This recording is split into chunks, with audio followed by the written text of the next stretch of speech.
Hello student, बच्चों,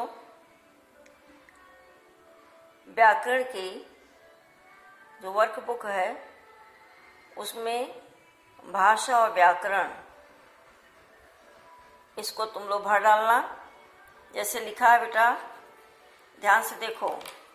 आजकल बोली जाने वाली हिंदी भाषा का क्या नाम है? पूर्वी हिंदी। व्याकरण का ज्ञान किसके लिए इसलिए आवश्यक है? तो भाषा के शुद्ध ज्ञान के लिए। आगे दिया है मैं विद्यार्थी है, इस वाक्य में किस चीज की कमी है? तो किसकी कमी है बेटा? इसमें व्याकरण की कमी है। रिक्त स्थानों की पूर्ति कीजिए। भाषा विचार विनिमय का साधन है।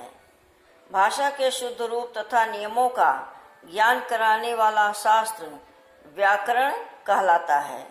भारतीय संविधान द्वारा 22 भाषाओं को मान्यता प्रदान की गई है। ध्वनियों को अंकित करने के लिए निश्चित किए गए चिन्हों की व्यवस्था को लिपि कहते हैं। हिंदी का उद्गम संस्कृत भाषा से हुआ है, जो सभी आर्य भाषाओं की जननी है। ठीक है बेटा, इसे भर डालना। अब दिया है निम्नलिखित स्थितियों में भाषा के किस रूप का प्रयोग होता है?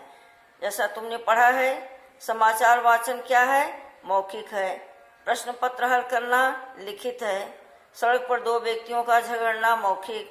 पिताजी द्वारा कंप्यूटर पर काम करना लिखित।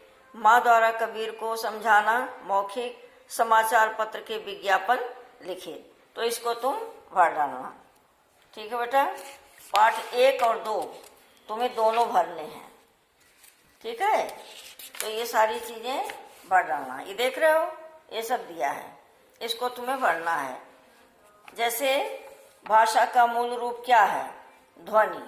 ठीक है, ये देखो, ठीक है, ऐसे भर डालना। उसके बाद तुमको पाठ 2 भी करना है। पाठ 2 देखो, ये सब भरा हुआ है, ये सब करना है तुमको। ठीक है बेटा, 3 और 4 भी तुमको करना है। इसको तुम्हारे व्याकरण में सब कुछ दिया हुआ है, व्याकरण की बुक में ये सब दिया हुआ है। तो ये पाठ 3 और 4 संज्ञा तक तुम्हें करना होगा, इसको कर डालना। ये सब तुम्हारा सब पढ़ा हुआ है। सही विकल्प पर सही का चिन्ह लगाओ। वे संज्ञा शब्द जो किसी समूह अथवा समुदाय का बोध कराते हैं वे क्या कहलाते हैं? क्या कहलाते हैं बताओ? समूहवाचक। वे संज्ञा शब्द जो किसी गुण दशा अथवा भाव का बोध कराते हैं वे क्या कहलाते हैं बेटा? इसमें देखो दिया है, इस पर टिक लगाना है। ठीक है, वे संज्ञा शब्द जिनसे किसी द्रव्य पदार्थ धातु का बोध होता है कहलाते हैं, क्या होगा? द्रव्यवाचक होगा। जिन संज्ञा शब्दों से संपूर्ण जाति का बोध होता है वे जातिवाचक संज्ञा। तो इस तरह 3 और 4 पूरा कर लेना। ठीक है, वर्कबुक में तुम काम करते रहो।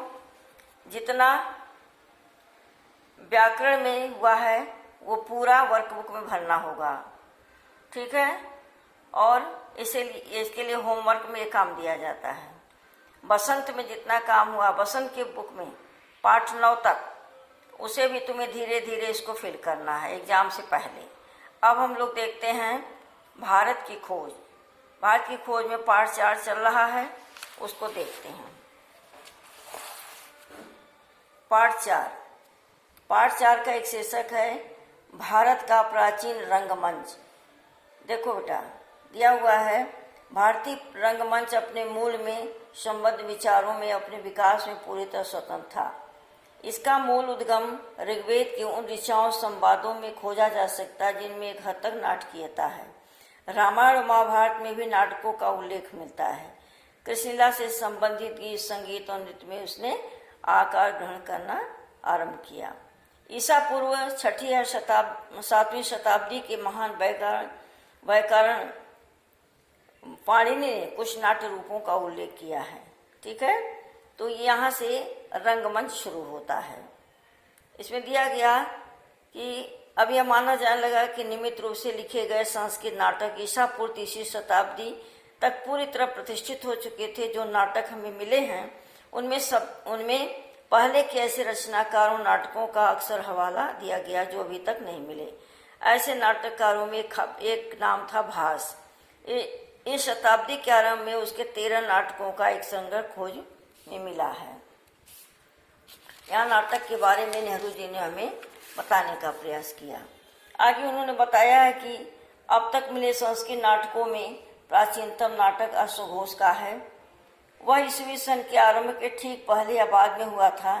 ये ताड़पत्र पर लिखित पांडुलिपियों के अंश मात्र हैं।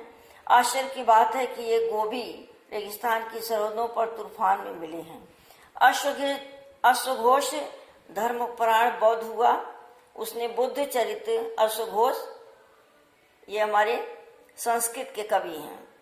अश्वघोष धर्मपरायण बौद्ध हुआ।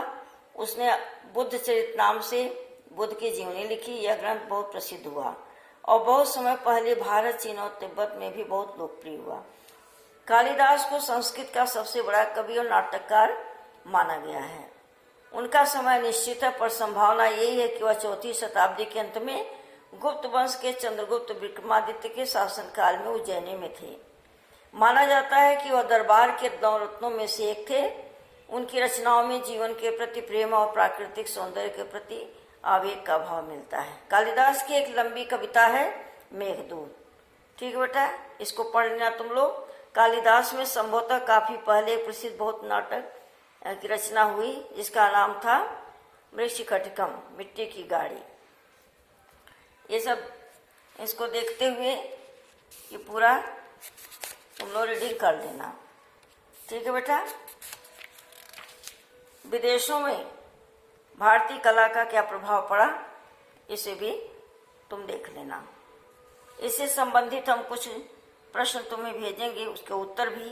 जैसे कंबोडिया में वर्णमाला दक्षिण भारत से ली गई है। वह बहुत से संस्कृत शब्दों को जोड़ थोड़े से हेरफेर के साथ लिया गया। अंगकोर वाट के विशाल मंदिर के चारों तरफ विशाल खंडहरों का विस्तृत क्षेत्र है। उनमें बनावटी झीलें, पोखरें और नहरें हैं जिनके ऊपर पुल बने हैं। ठीक है, तो अंगकोर वट के विशाल मंदिर के बारे में है दिया हुआ। ये सारी चीजें तुम लोग पढ़ लेना। अगले शीर्षक के साथ बेटा हम लोग फिर मिलेंगे, क्योंकि ये चैप्टर बहुत बड़ा है और इसको हम लोग आगे भी देखेंगे। अब ये सारी चीजें तुमको खुद रीडिंग करनी है और इससे संबंधित तुम्हें प्रश्न उत्तर बताया जाएगा। इसे ध्यान से तुम लोग पढ़ना और याद करना। ठीक है बेटा। Thank you student.